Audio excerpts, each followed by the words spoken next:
Salut à tous, ici NPB le combattant 5 étoiles. Aujourd'hui, nous allons répondre à la question du jour qui est de savoir si on peut commencer par travailler sans avoir son autorisation de travail. C'est-à-dire qu'on a un contrat avec un employeur, est-ce qu'on peut commencer par travailler avant d'avoir le changement de statut?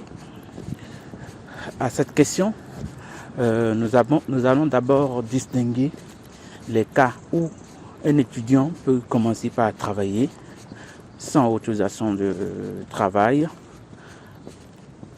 Et ensuite, nous aborderons les cas où il a besoin obligatoirement de l'autorisation de travail avant de commencer ce contrat. Voilà. Donc, sans plus tarder, je tiens quand même à informer que le fait de suivre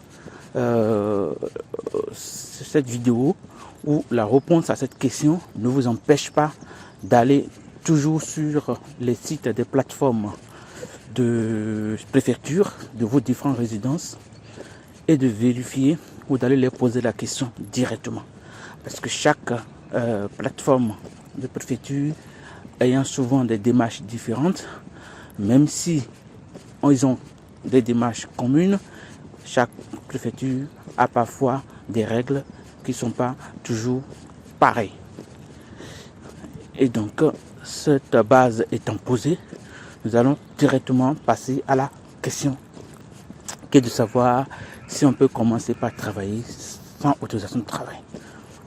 Théoriquement, un étudiant a droit normalement à 964 heures et poussière, donc généralement 6 mois de travail.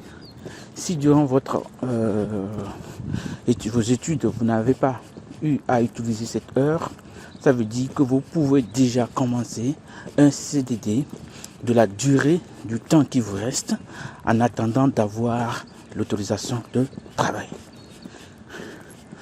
Le second cas où l'étudiant peut également commencer par travailler avant l'autorisation de travail, c'est lorsqu'il a en sa possession l'un des outils suivants, l'APS, donc l'autorisation provisoire de séjour. Il peut donc commencer par travailler avant l'autorisation de travail. Ou tout simplement, s'il a la nouvelle carte recherche d'emploi, création d'entreprise, il peut également commencer par travailler sans l'autorisation de travail. Cette partie ayant été plus ou moins répondue, nous allons aborder le second cas où l'étudiant ne peut pas travailler sans autorisation de travail. Théoriquement, un étudiant étranger n'a pas le droit de signer un CDI. Donc, dans le cas où l'étudiant a un CDI, il ne peut donc pas commencer par travailler sans autorisation de travail préalable.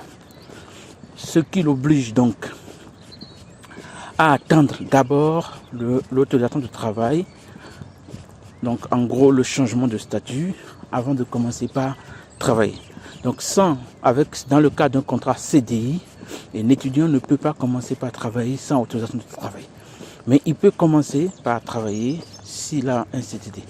Maintenant, comment faire alors pour travailler si j'ai un CDI alors que je suis étudiant?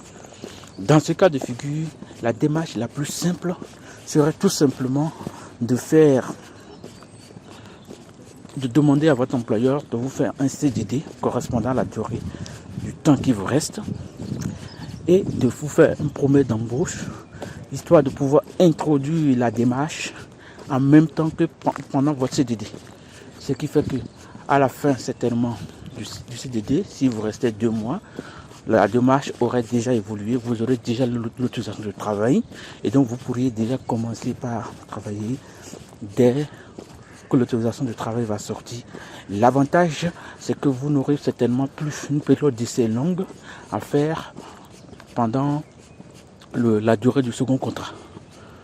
Voilà ce que je peux vous dire par rapport à la question qui est de savoir si on peut commencer par travailler sans autorisation de travail.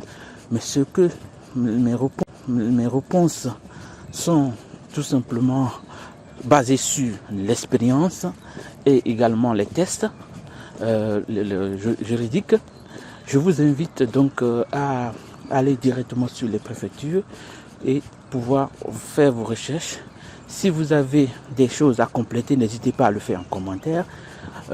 N'hésitez pas non plus à poser toutes vos questions en commentaire. Et surtout à aller sur mes différentes chaînes, abonnez-vous à mes différentes pages Facebook pour pouvoir recevoir mes astuces et questions du jour. Et surtout, n'oubliez pas d'activer la notification sur YouTube et de vous abonner et de partager la vidéo avec votre entourage. Je vous remercie et je vous dis à bientôt sur une nouvelle vidéo.